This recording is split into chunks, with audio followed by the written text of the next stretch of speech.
Hello student, विद्या classes में आपका स्वागत है। आज मैं फिजिक्स का पहला चैप्टर विद्युत आवेश तथा क्षेत्र का ऑब्जेक्टिव लेकर आए हैं।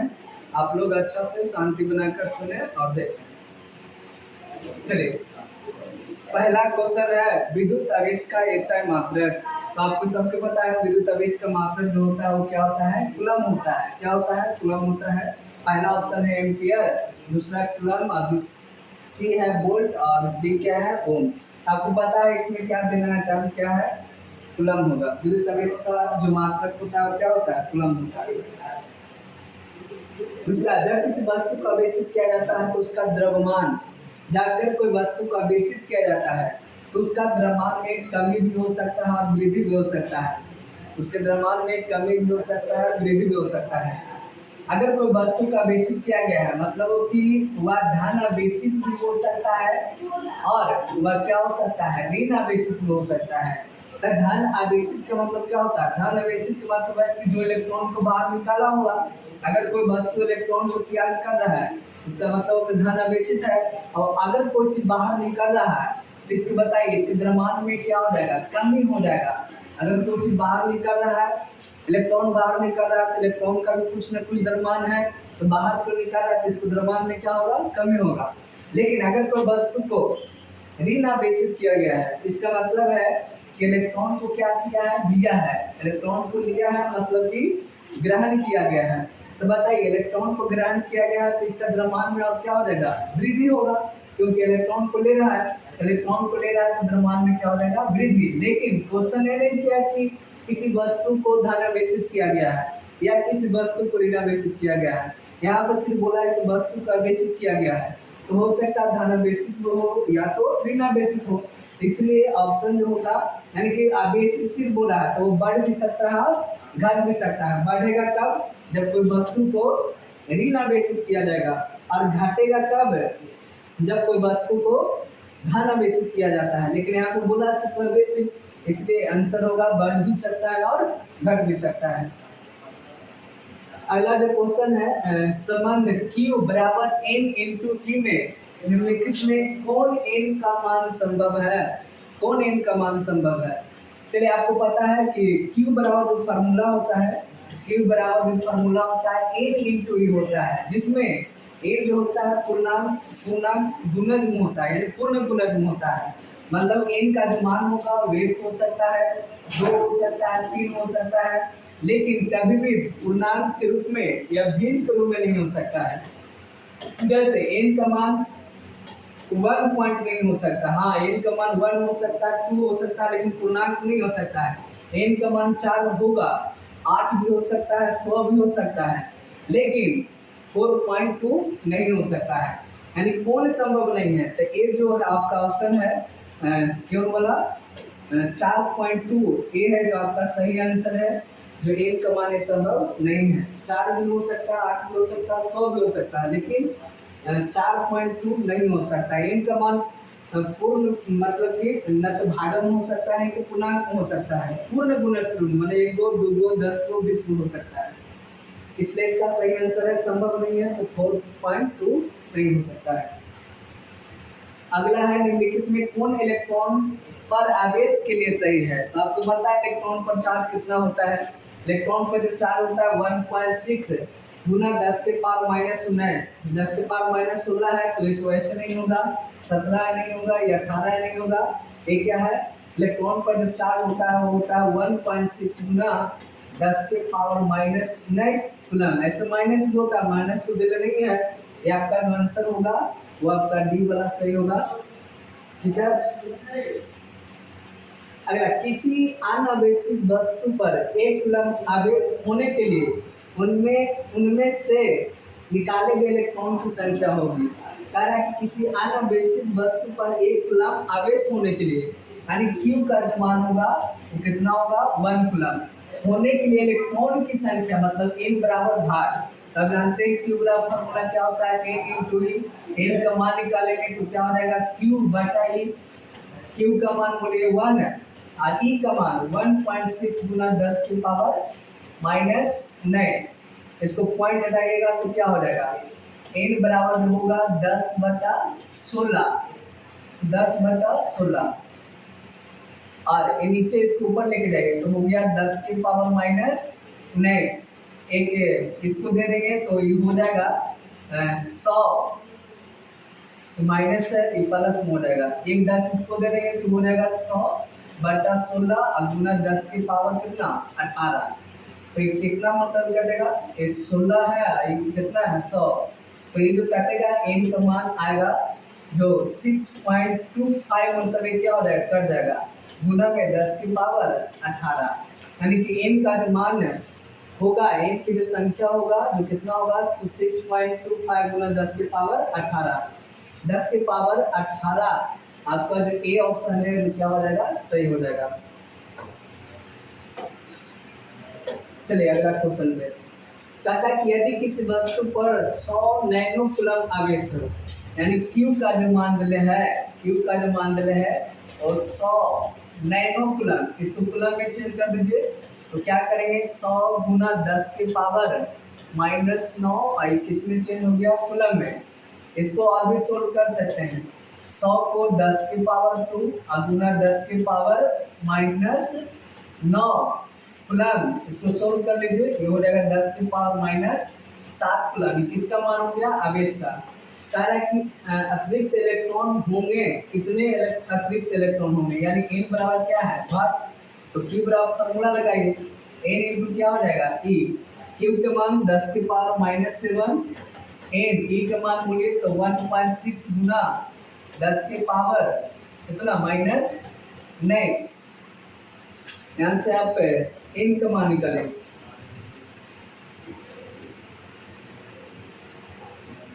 n का मान कहाँ गया।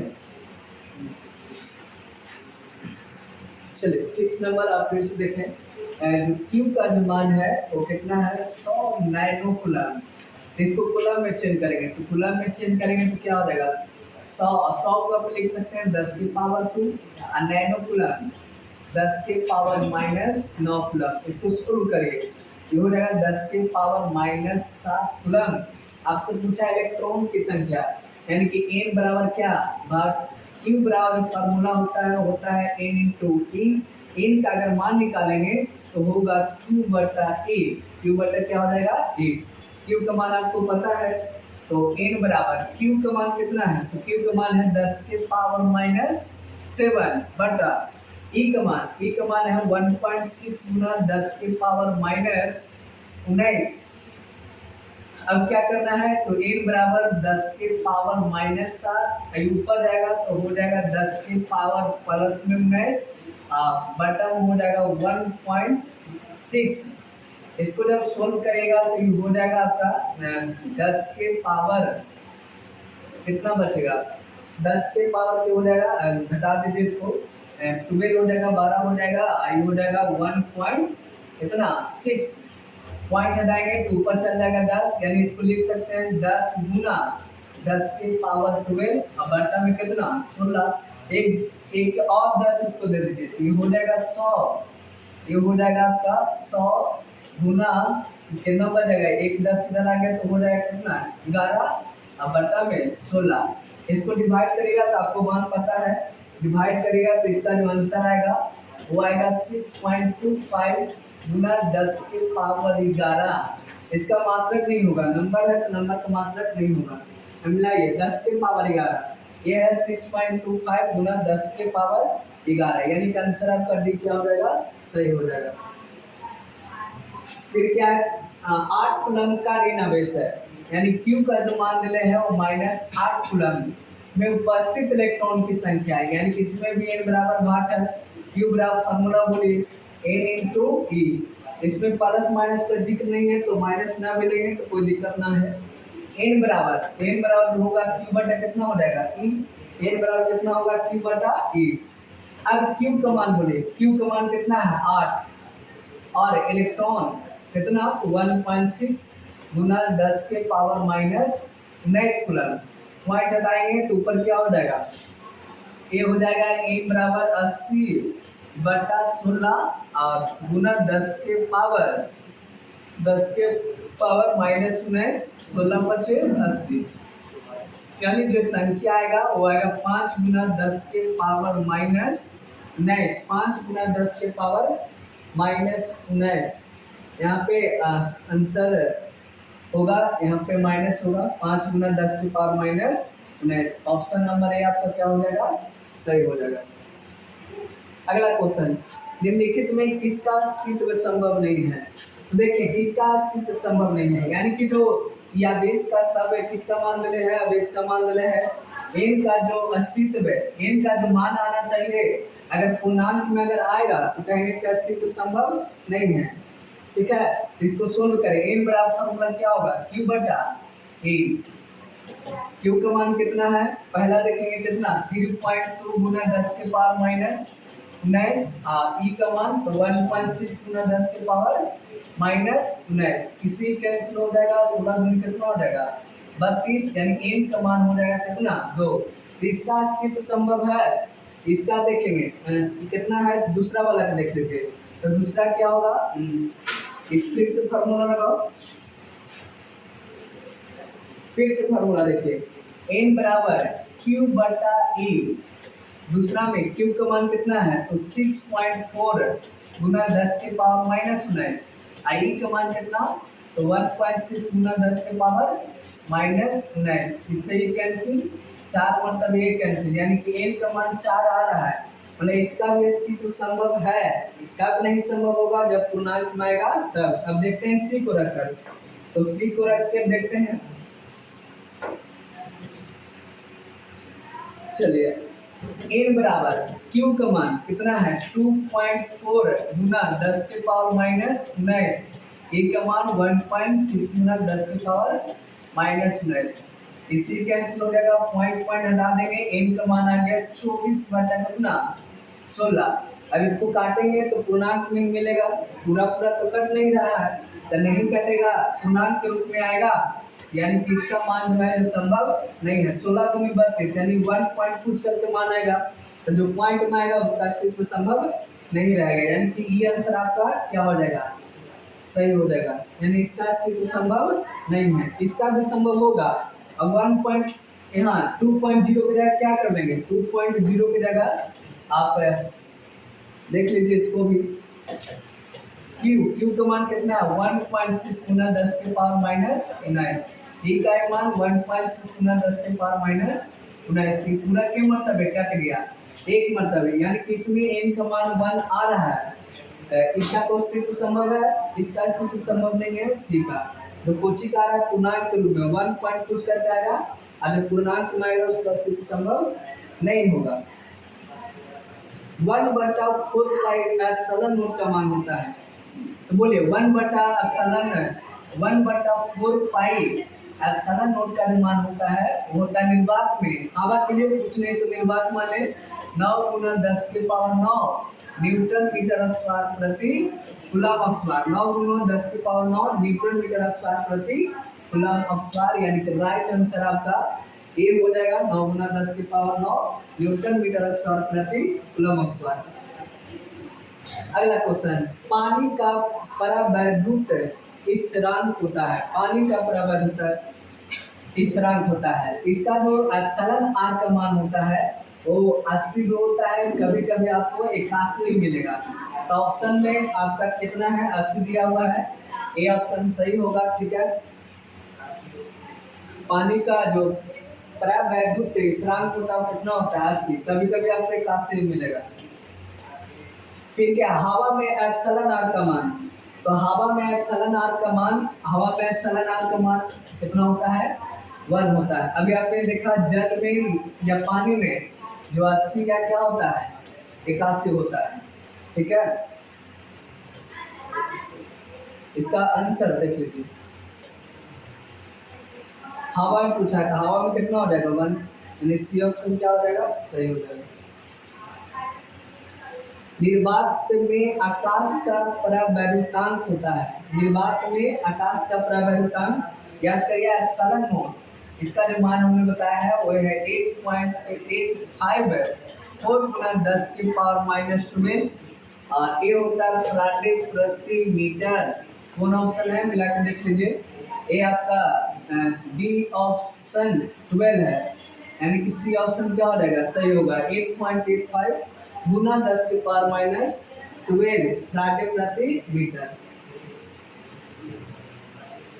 इलेक्ट्रॉन का जो विशिष्ट आवेश होता है, हम याद कर लें, इलेक्ट्रॉन का जो विशिष्ट आवेश होता है वो होता है 1.8 गुना 10 के पावर 11 कूलम्ब प्रति केजी। इलेक्ट्रॉन का जो विशिष्ट आवेश होता है कितना होता है, 1.8 गुना 10 की पावर 11 कूलम्ब प्रति केजी। चलिए, स्थिर वैद्युतीय क्षेत्र, आपको पता है कि स्थिर वैद्युतीय क्षेत्र क्या होता है, तो संरक्षित होता है। अब क्वेश्चन है, दो आवेशों के बीच द्वितीय बल एवं गुरुत्वीय बलों का अनुपात निम्नलिखित में किस रूप क्रम में होता है।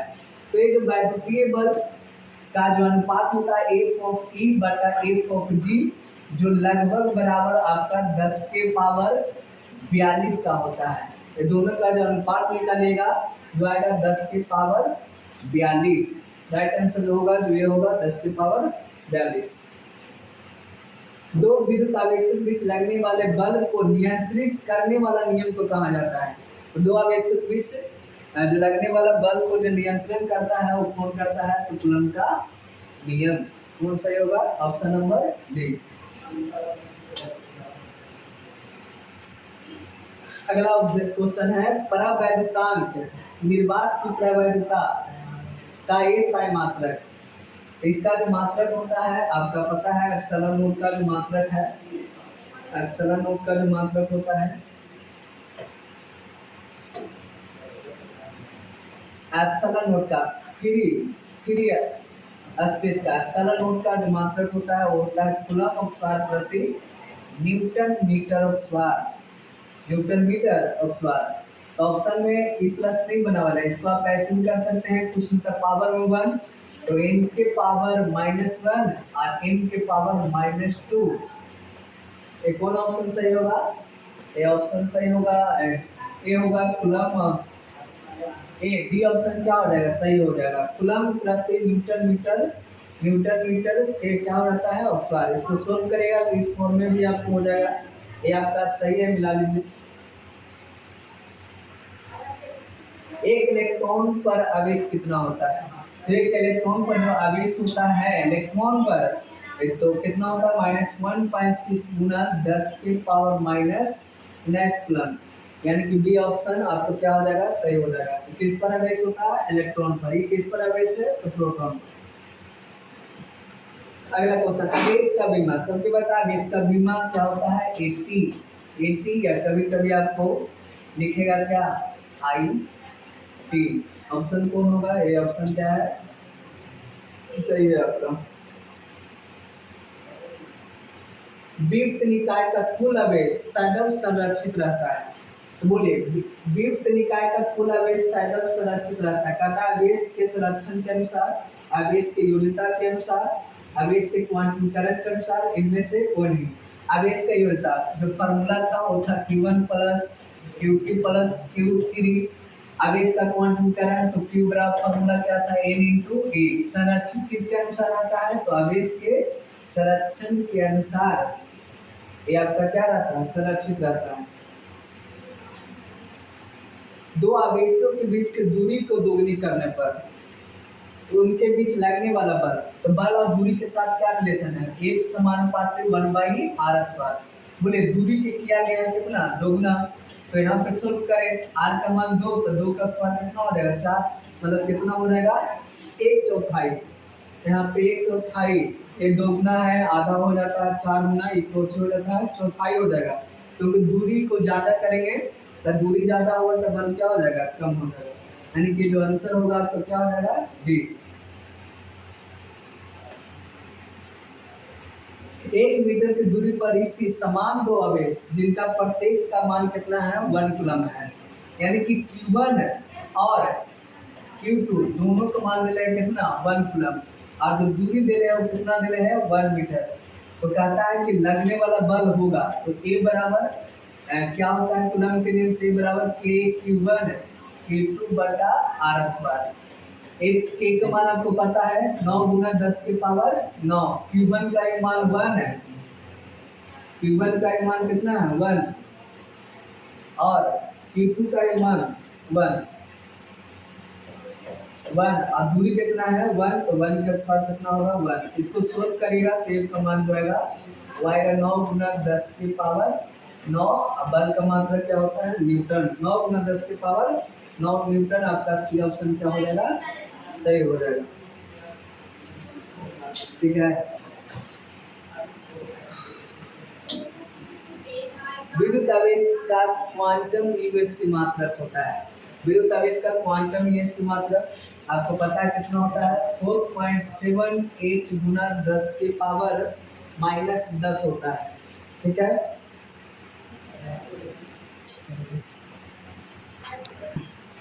चलिए कूलम्ब बल है, तो कूलम्ब बल केंद्रीय बल भी होता है, वैद्युतीय बल भी होता है। सी ऑप्शन दोनों ए और बी दोनों आपका क्या हो जाएगा, सही सही हो जाएगा। कूलम्ब में जो बल है वो क्या है, केंद्रीय बल भी है और वैद्युतीय बल भी। ऑप्शन कौन सही है, सी दोनों ए तथा बी। चलिए वैद्युतीय द्विध्रुव आघूर्ण का ऐसा मात्रक, पी बराबर फॉर्मूला क्या होता है Q × 2L। Q आवेश का मात्रक बोले कूलम्ब और 2L संख्या की मात्रक नहीं होगा। ऐसा आपको पता है कि 2L अल्प दूरी होता है और दूरी कम हो चाहे ज्यादा हो, मात्रक में कोई परिवर्तन नहीं, यानी मात्रक हो गया कूलम्ब मीटर है। ऑप्शन ए क्या हो जाएगा, सही हो जाएगा। वैद्युतीय द्विध्रुव आघूर्ण का मात्रक क्या हो जाएगा, कूलम्ब मीटर। आवेश का पृष्ठ घनत्व बराबर होता है, आवेश का पृष्ठ घनत्व बोले रेखीय आवेश घनत्व लैम्डा बराबर Q बटा क्या होता है A। लेकिन पूछा पृष्ठीय आवेश घनत्व जिसको डिनोट करते हैं कैसे, सिग्मा से, और सिग्मा बराबर फॉर्मूला होता है Q बटा A। आपसे क्या पूछा है, बराबर होता है, आवेश का पृष्ठ घनत्व बराबर होता है। तो बोलिए कुल आवेश बटा कुल क्षेत्रफल, कुल आवेश बटा कुल आयतन है, कुल आवेश बटा कुल क्षेत्रफल है। ये क्या है, कुल आवेश गुना कुल क्षेत्रफल, और यहाँ पे क्या है कुल आवेश बटा कुल क्षेत्रफल। तो कुल आवेश बटा कुल क्षेत्रफल यानी कि बी ऑप्शन क्या हो जाएगा, सही हो जाएगा, कुल आवेश बटा कुल क्षेत्रफल। अगला, विद्युत क्षेत्र में एक आवेशित कण पर लगने वाले बल का मान होता है। विद्युत क्षेत्र में एक आवेश कण पर लगने वाला बल, एक Q आवेश है, इस पर लगने वाला बल कितना है, F है। कहाँ रखा गया, वैद्युतीय क्षेत्र में। कहाँ है, वैद्युतीय क्षेत्र में। कह रहा है कि वैद्युतीय क्षेत्र में, ये आपका है वैद्युतीय क्षेत्र, और वैद्युतीय क्षेत्र में चार्ज कितना है, आवेश कितना है, Q है, इस पर लगने वाला बल। अब जानते हैं फॉर्मूला E बराबर फॉर्मूला F बटा Q। F के मान निकालें कितना हो गया, E into Q। एक ऑप्शन क्या है, A।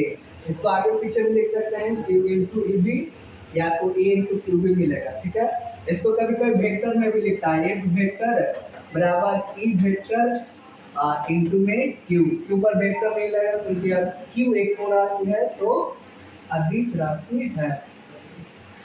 किसी माध्यम का अपेक्षित प्रावैधता एप्सिलॉन r होती है। तो बोलिए एप्सिलॉन r बराबर फार्मूला होता है एप्सिलॉन बटा एप्सिलॉन नोट। कहाँ से आएगा, तो बोलिए एप्सिलॉन बराबर formula epsilon note into epsilon r। तो एप्सिलॉन r का जो मान निकलेगा तो होगा एप्सिलॉन बटा एप्सिलॉन नोट, एप्सिलॉन बटा एप्सिलॉन नोट। ऑप्शन ए क्या हो जाएगा, सही हो जाएगा। फिर एप्सिलॉन नोट का मात्रक, एप्सिलॉन नोट का मात्रक जो होता है याद करें कूलम्ब ऑक्सफोर्ड प्रति न्यूटन मीटर ऑक्सफोर्ड, और यही बराबर होता है फराडे प्रति मीटर। फराडे प्रति मीटर कहाँ गया, फराडे प्रति मीटर। ए बी ऑप्शन क्या हो जाएगा, सही हो जाएगा। ये लिखा हुआ फराडे मीटर और होगा क्या, फराडे प्रति मीटर। निम्नलिखित में किस राशि का मात्रक वोल्ट प्रति मीटर होता है। ऑप्शन है वैद्युतीय फ्लक्स, वैद्युतीय विभव, विद्युत धारा, वैद्युतीय क्षेत्र। तो याद करें V बराबर जो फॉर्मूला होता है V बाई R, तो V क्या है, V का जो मात्रक होगा वोल्ट और V का क्या होगा मीटर, यानी कि वोल्ट प्रति मीटर। तो वोल्ट प्रति मीटर मात्रक किसका है, E का। E है कुछ, तो E है वैद्युतीय क्षेत्र, या लिखेगा वैद्युतीय क्षेत्र का तीव्रता। अगला क्वेश्चन, आवेश का पृष्ठ घनत्व का ऐसा मात्रक। तो पृष्ठ आवेश घनत्व को सिग्मा से, और सिग्मा बराबर जो फॉर्मूला होता है वो क्या है, Q बाई आवेश। आवेश का मात्रक बोले तो आवेश का मात्रक कूलम्ब, प्रति, क्षेत्रफल का क्या होगा मीटर ऑक्सबार, इसको ऊपर लेके जाए तो कूलम प्रति मीटर ऑक्सबार, कूलम प्रति मीटर ऑक्सबार। ऑप्शन क्या हो जाएगा ए, ऑप्शन क्या हो जाएगा सही हो जाएगा।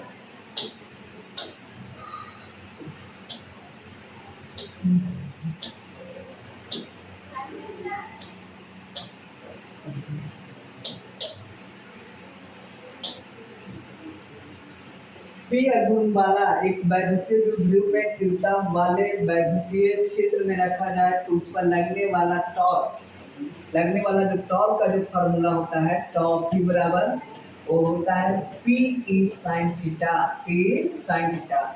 बोला है इसको पूछे कि वेक्टर रूप में, वेक्टर रूप में लिखने के लिए तो वेक्टर रूप में इसको ऐसे लिखेंगे टॉर्क पी बराबर पी वेक्टर साइन है तो क्या लाना है क्रॉस, आई हो रहा है कौन vector E vector, E vector cross C vector. आपका ए ऑप्शन क्या हो जाएगा सही हो जाएगा। अगला क्वेश्चन कहता है कि एक वैद्युतीय द्विध्रुव दो विपरीत आवेशों से बना है जिनके परिमाण +3.2 गुना 10 के पावर -19 कूलम एवं -3.2 गुना 10 के पावर -19 कूलम है और उनके बीच की दूरी दिले है 2.4 गुना 10 के पावर -10 मीटर है। तो वैद्युतीय द्विध्रुव पूछता है तो P बराबर फार्मूला होता है, बोलिए Q इंटू क्या होता है 12। तो P बराबर आवेश को एक लेना है, या तो प्लस वाला ले या तो माइनस वाला परिमाण से लेना है। इसका अनुमान कितना है 3.8 गुना 10 के पावर माइनस कितना 19, 10 के पावर -19 और इसका जो दूरी देले है 12, जो दूरी देले है वो कोचिंग देले मीटर में, ठीक देले है 2.4 गुना 10 के पावर -10। अब P बराबर इसको सोल्व करें, इसको जब सोल्व करेगा तो आएगा कितना, इसका जो मान आएगा वो आएगा 4, पहले इसको ऐसे कर लो 3.2 गुना 2.4 गुना, इसको सोल्व करें, इसको सोल्व करेंगे तो आएगा 10 की पावर -29, 10 की पावर -29 और इसको जब सोल्व करेगा तो P का जो मान आएगा वो आएगा 7.68 गुना 10 की पावर माइनस कितना 29, 10 की पावर -29।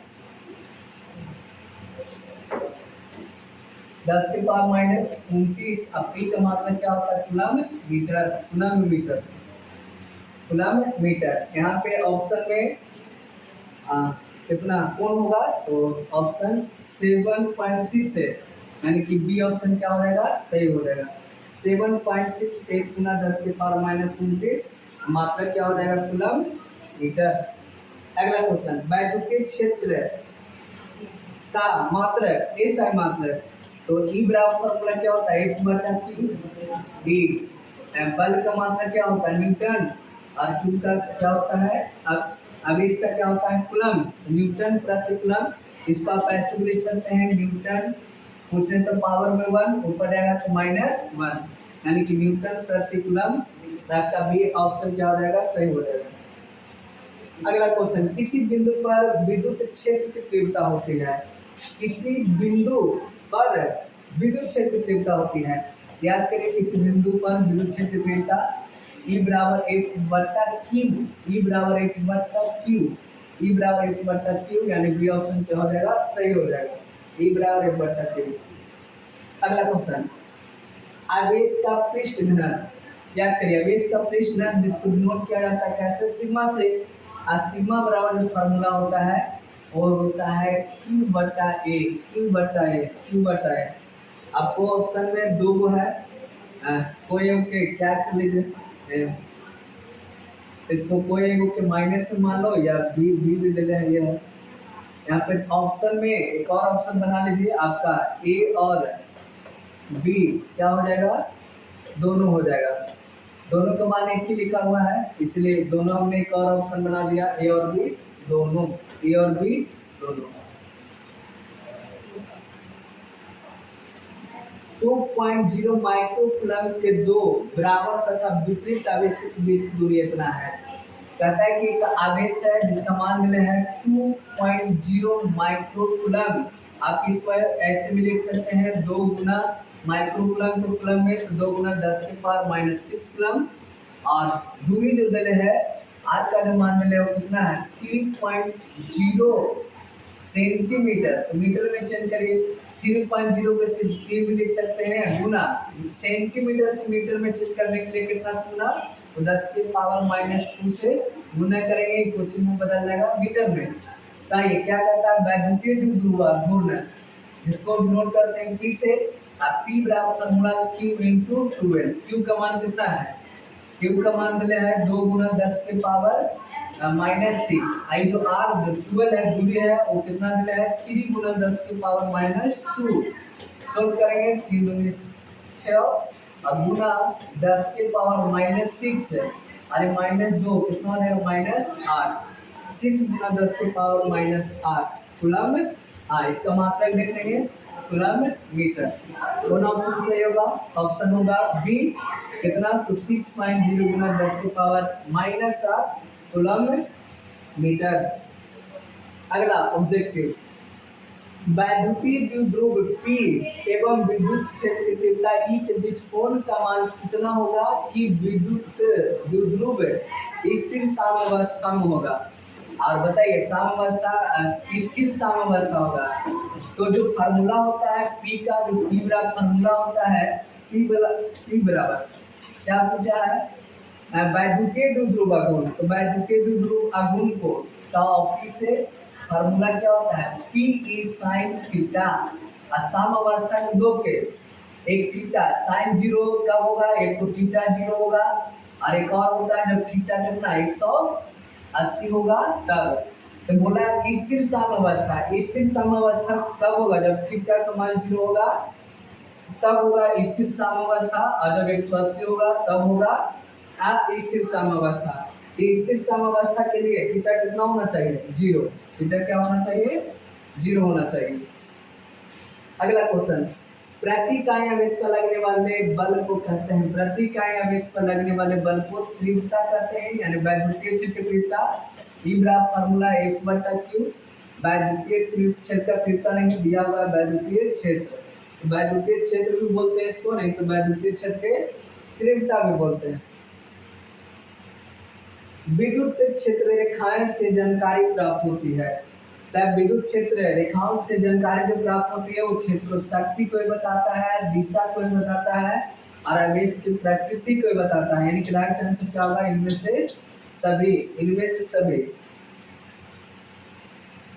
आवेश का रेखीय घनत्व का मात्रक, तो बोले रेखीय आवेश घनत्व को कैसे नोट करते हैं लैम्डा से।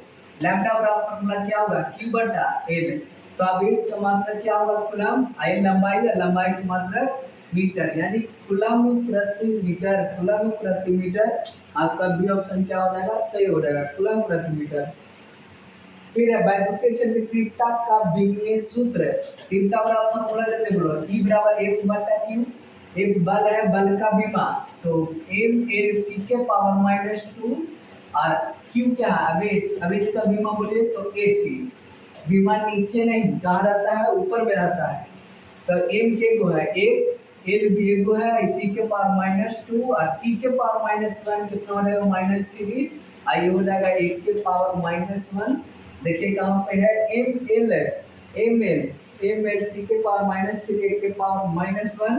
ये आपका बी ऑप्शन क्या हो जाएगा सही हो जाएगा। इसका बीमा है तो वैद्युतीय क्षेत्र तीव्रता का। अगला क्वेश्चन, बिंदु आवेश Q के कारण दूरी पर विद्युत क्षेत्र की तीव्रता, दूरी के कारण जो तीव्रता आपको बताया गया हो क्या होता है KQ/R²। तो तीव्रता दूरी के साथ जो रिलेशन है वो क्या है एक समानुपाती 1/R²। ऑप्शन में सही होगा ई, क्या होगा सी ऑप्शन सही होगा, ई समानुपाती 1/R² सही हो जाएगा। अगला क्वेश्चन, वैद्युत द्विध्रुव की निरक्षीय स्थिति में वैद्युतीय क्षेत्र का व्यंजक। तो निरक्षीय स्थिति में तीव्रता, निरक्षीय स्थिति में तीव्रता क्या होता है, निरक्षीय स्थिति में तीव्रता KP/RQ। वैद्युतीय द्विध्रुव के कारण KP/RQ। के का मान लिख दीजिए, के का मान 1/4 पाई एप्सिलॉन नॉट आप पी बटा में आर क्यू, ये आपका R Q, A B option सही है। 1/4 पी बटा आर क्यू।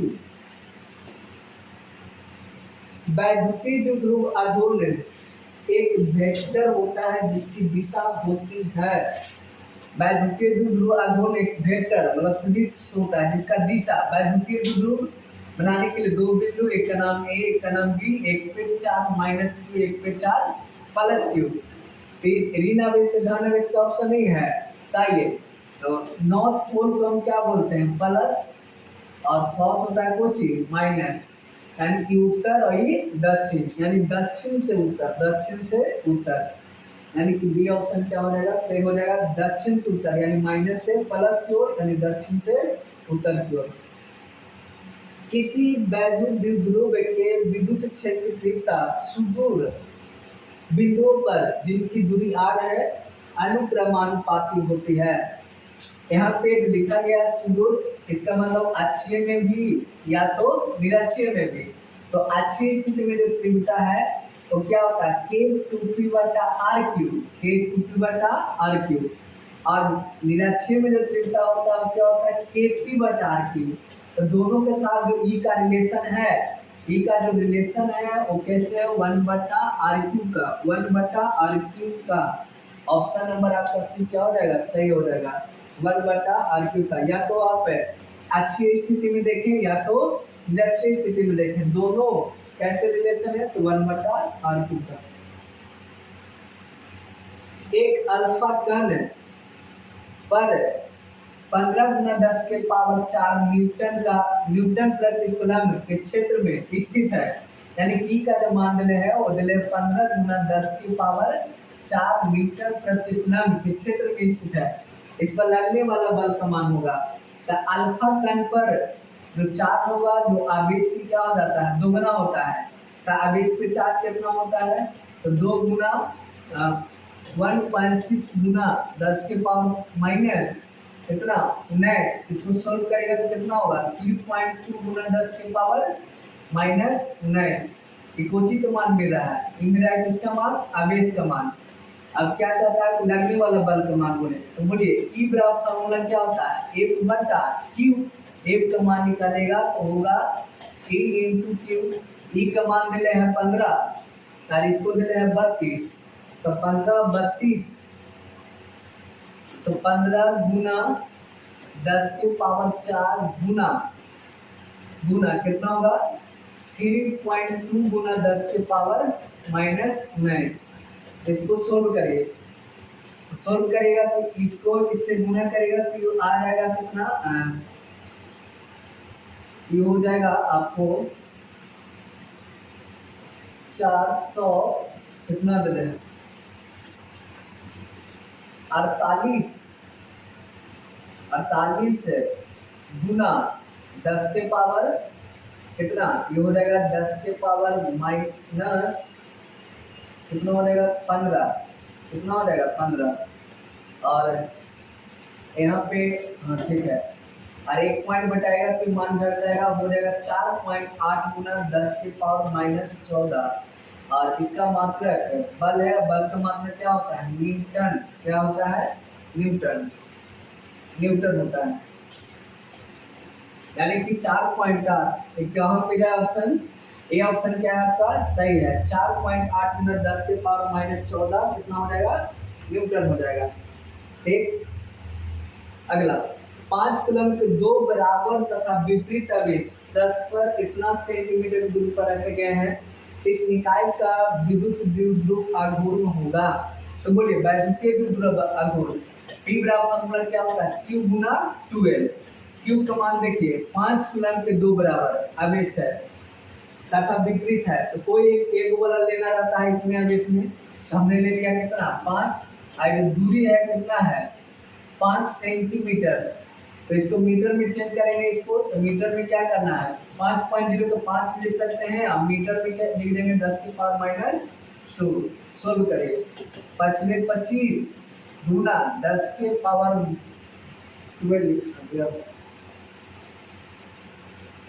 ये होगा 10⁻²। -2, 5 में 25 इतना। इसका मात्रक क्या होगा कूलम, और क्या हो जाएगा मीटर। 25 गुना 10 के पावर -2, 25 गुना 10 के पावर -2 कूलम मीटर। ये आपका बी ऑप्शन क्या हो जाएगा सही हो जाएगा। यदि एक द्विध्रुव को एक समान वैद्युतीय क्षेत्र में रखा जाए तो उस पर परिणामी विद्युत बल होगा। कहता है कि यदि एक वैद्युतीय द्विध्रुव को समान वैद्युतीय क्षेत्र में रखा जाता है, एक समान वैद्युतीय क्षेत्र है जिसको हम दे रहे हैं ई वेक्टर, इसमें रखा गया किसको वैद्युतीय द्विध्रुव को, तो एक होता है -q चार्ज और एक होता है +q चार्ज।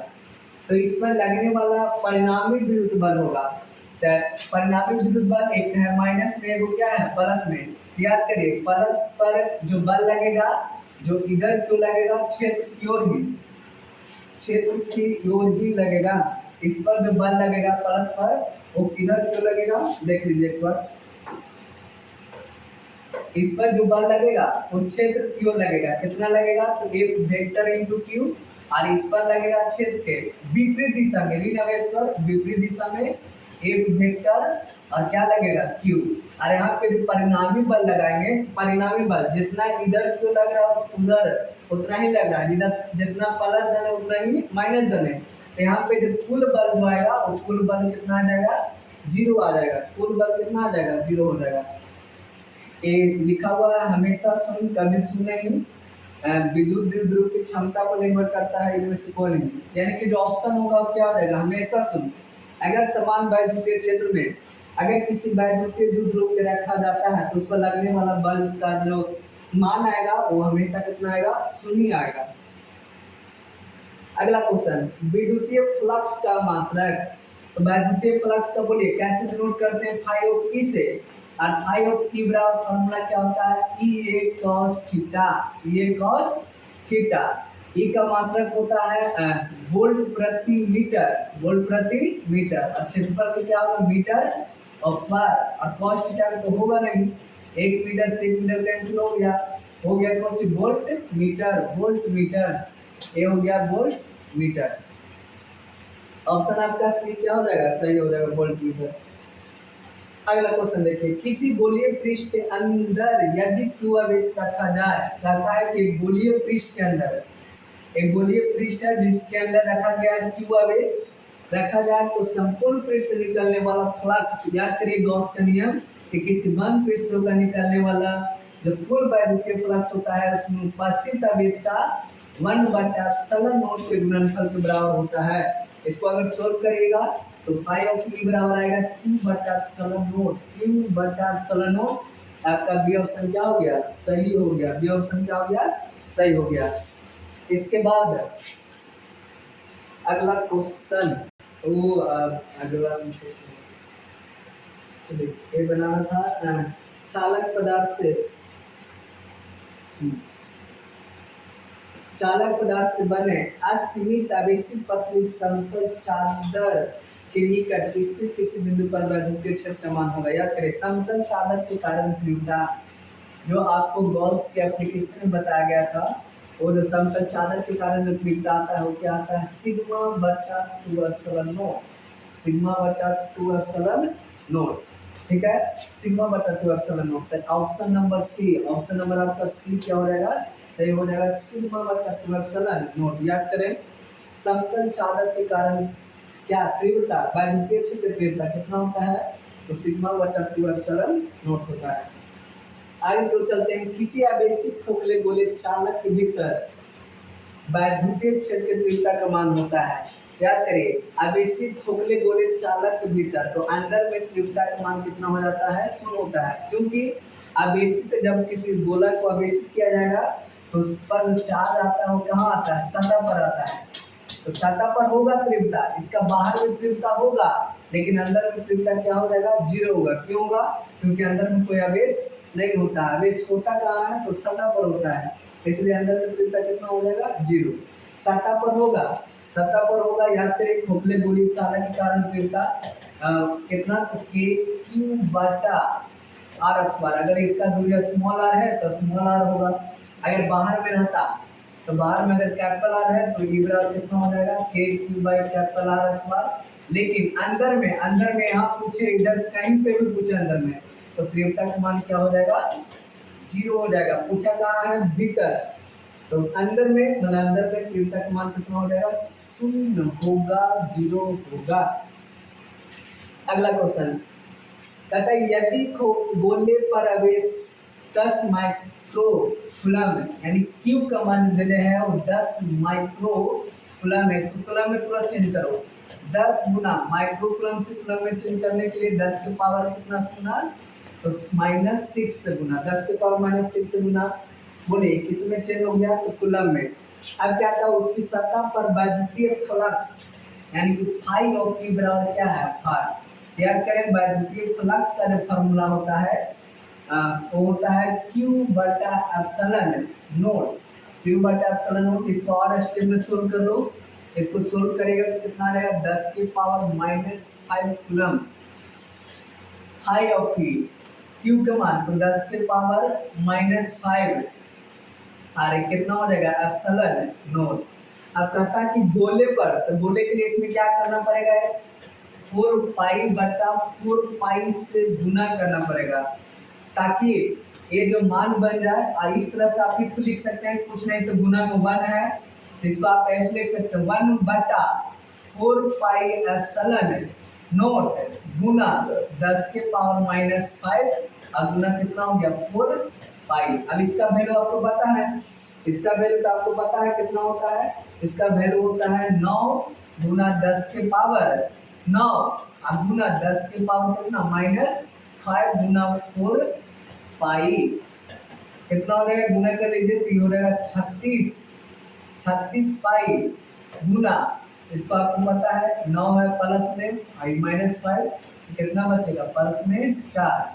वैद्युतीय फ्लक्स, अब वैद्युतीय फ्लक्स का मात्रक क्या होता है, वैद्युतीय फ्लक्स का मात्रक जो आपने देखा है फाई ऑफ ई बराबर क्या होता है, ई ए cos थीटा, ये cos थीटा कौन फॉर्म में दे रहे हैं, इस फॉर्म में, किसका, न्यूटन मीटर, ई का न्यूटन प्रति कूलम और एरिया की क्या हो जाएगा, मीटर स्क्वायर, यानी न्यूटन मीटर स्क्वायर प्रति कूलम, यानी 36 पाई गुना 10 के पावर 4, 36 पाई गुना 10 के पावर 4 न्यूटन मीटर स्क्वायर प्रति कूलम। यहाँ पे ए बी वही दिया हुआ है, ए बी वही है, ऑप्शन है आपका दोनों को एक ही है ऑप्शन दिया हुआ, ऐसे तो आंसर ई तो है नहीं, ये तो दिया हुआ है नहीं कि ए और बी दोनों, ऐसे ए और बी दोनों आपका सही है। टाइपिंग कोई अगर इसको माइनस कर दीजिएगा ये गलत हो जाएगा, ये क्या हो जाएगा, सही हो जाएगा। अगला क्वेश्चन, वायु में स्थित स्थिर इकाई धनावेश से निकलने वाले संपूर्ण वैद्युतीय फ्लक्स,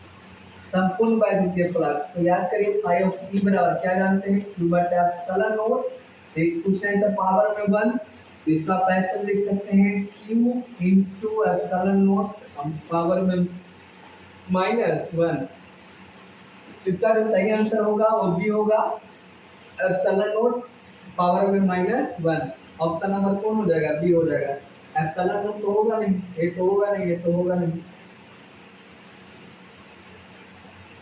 एक बंद पृष्ठ के अंदर n वैद्युतीय द्विध्रुव स्थित है, एक बंद पृष्ठ के अंदर n यानी कि बहुत सारा वैद्युतीय द्विध्रुव स्थित है, -q +q बहुत सारा है, k गो है, n गो है, n गो है चाहे 2 गो है चाहे 1 गो है, बंद पृष्ठ के अंदर n वैद्युतीय द्विध्रुव स्थित है, बंद पृष्ठ से निकलने वाला जो कुल वैद्युतीय फ्लक्स होगा वो कितना हो जाएगा, 0 हो जाएगा। कितना हो जाएगा, 0। डी ऑप्शन आपका क्या है, सही है। n गो है चाहे 1 गो है चाहे 10 गो, जो अगर वैद्युतीय द्विध्रुव रखल है बंद पृष्ठ के अंदर तो उससे निकलने वाला जो कुल फ्लक्स होता है वो कितना हो जाएगा, 0 हो जाएगा। अगला ऑब्जेक्टिव n भुजा एक घन के केंद्र बिंदु पर एक आवेश क्यों रखा गया है, तो घन के एक तरफ से निर्गत वैद्युतीय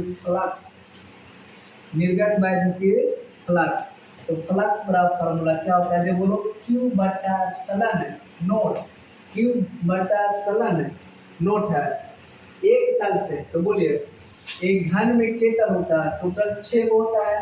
तो एक तल से पूछा है तो क्या करेंगे, तो फाई ऑफ ई बराबर क्यू बटा एप्सिलॉन नॉट गुना 1 बटा क्या कर देंगे 6, 1 बटा 6, यानी कि ये होगा क्यू बटा 6 epsilon not, 6 epsilon not, Q बटा 6 एप्सिलॉन नॉट। आपका बी ऑप्शन क्या हो जाएगा, सही हो जाएगा। कुल फ्लक्स घन से निकलने वाला कुल फ्लक्स कितना होगा, क्यू बटा एप्सिलॉन नॉट। पूछा है कौन तल से, एक तल से, तो एक तल से पूछा है तो घन में टोटल 6 होगा, तो 1 बटा 6 से क्या कर देंगे, गुना कर देंगे, तो गुना कर देंगे तो एक तल से निकलेगा, तो एक तल से कितना होगा, क्यू बटा 6 एप्सिलॉन नॉट, क्यू बटा 6 एप्सिलॉन नॉट।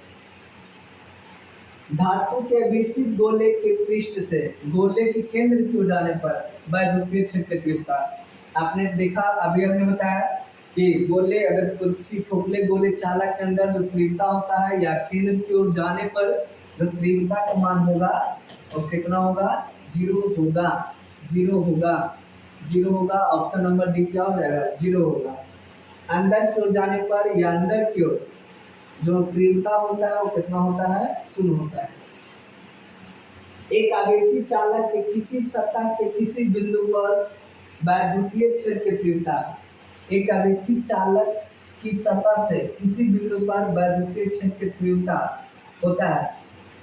तो देखो किसी सतह से जो निकलने वाला जो वैद्युतीय क्षेत्र होता है वो कैसे होता है, तो सतह के लंबवत होता है। सतह कैसे होता है, लंबवत होता है। मान लो कि सतह इस तरह से है, तो इसे निकलने वाला जो वैद्युतीय बल जो रेखाएं होगा वो कैसे होगा, सतह के लंबवत। इधर से भी कैसे होगा, तो सतह के लंबवत। तो कैसे निकलती है वैद्युतीय क्षेत्र, तो सतह के लंबवत निकलती है, यानी सतह के लंबवत होती है। अगला, किसी आवेशी चालक ठीक बाहर किसी बिंदु पर विद्युत क्षेत्र तीव्रता आवेश पृष्ठ घनत्व की गुनी होती है, जहां मुक्त आकाश की प्रवणता इस कथन को कहते हैं, इस कथन को क्या कहते हैं, इस कथन को क्या कहते हैं, इस कथन को कहते हैं क्या, गॉस का प्रमेय। इस कथन को क्या कहते हैं, गॉस का प्रमेय कहते हैं। अगला ऑब्जेक्टिव, अगला है आपका, एक बंद पृष्ठ के अंदर एक वैद्युतीय द्रव्य स्थित है, बंद पृष्ठ से निकलने वाला कुल वैद्युतीय फ्लक्स। तो कहता है कि एक बंद पृष्ठ से, तो बंद पृष्ठ में क्या है, एक वैद्युतीय द्विध्रुव है, माइनस क्यू प्लस क्यू, तो निकालने वाला फ्लक्स कितना हो जाएगा, 0 हो जाएगा। ऑप्शन नंबर कितना हो जाएगा, सी हो जाएगा।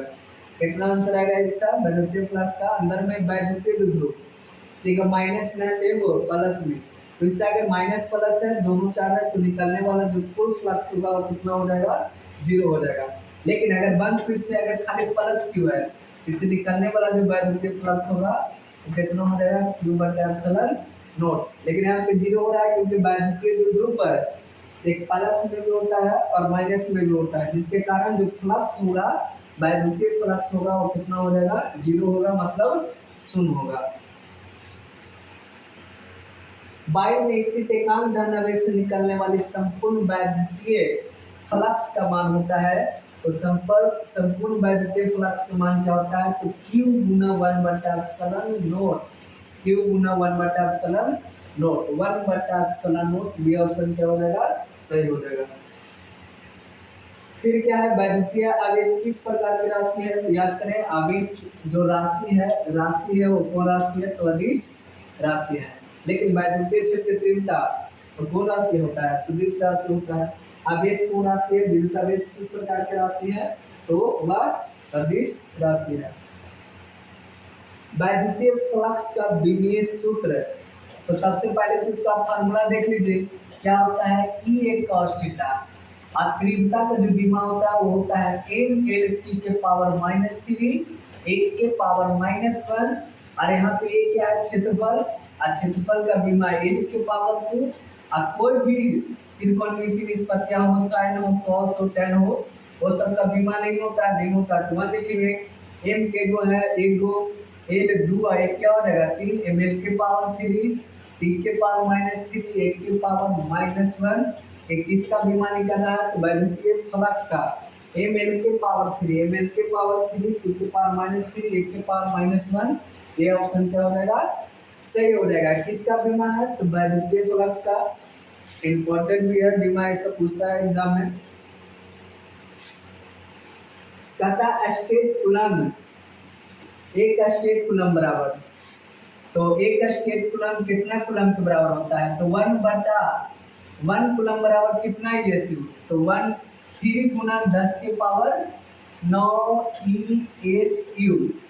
1 स्टेट कूलम, इसको बोलते हैं स्टेट कूलम। इसका मान निकालिए, इसका जो मान निकालेंगे तो बोले गुना में के भागा में आ जाएगा। 1 कूलम बटा 3 गुना 10 के पावर 9 बराबर पूछना तो 1 ESU, इसको लिख सकते हैं।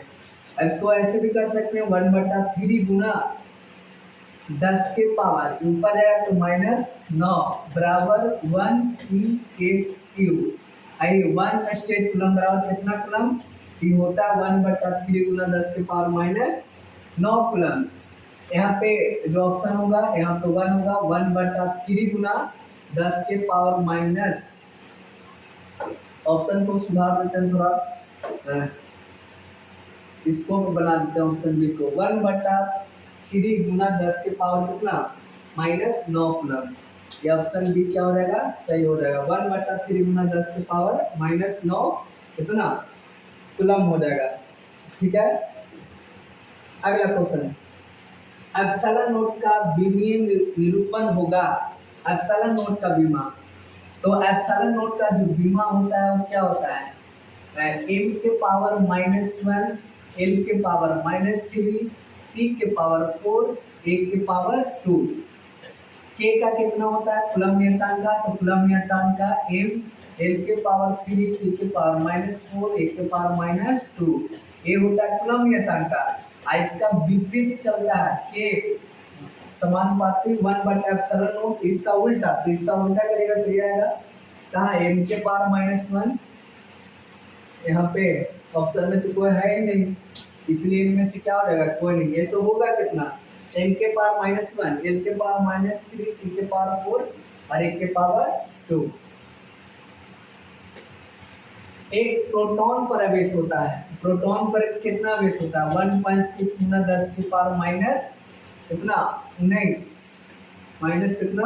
19, -1। प्रोटॉन पर पूछा है तो प्लस वाला, प्रोटॉन पर पूछा है तो प्लस वाला लेंगे। प्रोटॉन पर प्लस में होता है 1.6 गुना 10 की पावर -19। आई किस पर होता है? इलेक्ट्रॉन पर आवेश होता है। राइट आंसर प्रोटॉन पर पूछा है तो ये ऑप्शन क्या हो जाएगा? सही हो जाएगा। अगला क्वेश्चन, स्थिर विद्युत आवेशों के बीच लगने वाला बल का नियम क्या है? स्थिर आवेशों के बीच लगने वाला बल का जो नियम हम लोग याद करते हैं और कैसे करते हैं? तो कूलम के नियम से करते हैं, कूलम के नियम से करते हैं, कूलम के नियम से करते हैं। किसका? स्थिर विद्युत आवेशों के बीच लगने वाला वैद्युतीय बल का मान याद करें कि वैद्युतीय बल का मान जो ज्ञात किया जाता है कूलम के नियम से ज्ञात किया जाता है। अगला क्वेश्चन, इनमें कौन विद्युत क्षेत्र की तीव्रता का मात्रक है? विद्युत क्षेत्र की तीव्रता E फार्मूला 1/T, मात्रक एक बल का न्यूटन, आवेश का कूलम, न्यूटन प्रति कूलम, न्यूटन प्रति कूलम। आपका डी क्या हो जाएगा? सही हो जाएगा। याद कर ले, एग्जाम के लिए बहुत ही इम्पोर्टेंट है। किसी माध्यम का परावैद्युतांक सापेक्ष विद्युतशीलता K या K का ऐसा मात्रक, तो K का ऐसा मात्रक जो होता है वो होता है न्यूटन मीटर अक्षवार प्रति कूलम अक्षवार, न्यूटन मीटर अक्षवार प्रति कूलम अक्षवार। ये ऑप्शन क्या हो जाएगा? सही हो जाएगा। दो विद्युत क्षेत्र रेखाएं एक दूसरे को किस कोण पर काटती है? किस कोण पर काटती है? दो विद्युत क्षेत्र रेखाएं एक दूसरे को किस कोण पर काटते हैं? वैद्युतीय बल रेखाएं तो एक दूसरे के प्रतिच्छेद नहीं करती है, तो ए नहीं काटती है। ऑप्शन नंबर क्या हो जाएगा? बी। वैद्युतीय बल रेखाएं एक दूसरे के प्रतिच्छेद नहीं करती है, क्योंकि अगर जिस बिंदु पर अगर प्रतिच्छेद करेगी उस बिंदु पर तीव्रता की दो दिशा को देगा। इसका मान E1 मान लेंगे और इसका मान क्या हो जाएगा? E2 होगा, वेक्टर, और ये क्या हो जाएगा? E2। इस बिंदु पर तीव्रता की दो दिशा होगा, जो कि संभव नहीं है, एक ही बिंदु पर दो दिशा नहीं हो सकता है। और ऐसे भी आपको बताया गया कि वैद्युतीय बल रेखाएं एक दूसरे के प्रतिच्छेद नहीं करती है। दो बिंदु आवेशों के बीच कूलम्ब बल उनके बीच की दूरी के साथ बदलता रहता है। तो बोलिए वैद्युतीय बल के साथ बल और दूरी के साथ जो रिलेशन है वो क्या है, 1/r², 1/r²। इसका जो सही आंसर होगा वो ऑप्शन नंबर क्या है, डी है, 1/r²। ठीक है, एक इतना ही आपका ऑब्जेक्टिव था। आप लोग इसको याद कर लें अच्छा से, एग्जाम के लिए भी इम्पोर्टेंट है। तो इसको बेहतर से आप देखें वीडियो को और सभी दोस्तों के पास शेयर करें अच्छा लगे तो। ठीक है।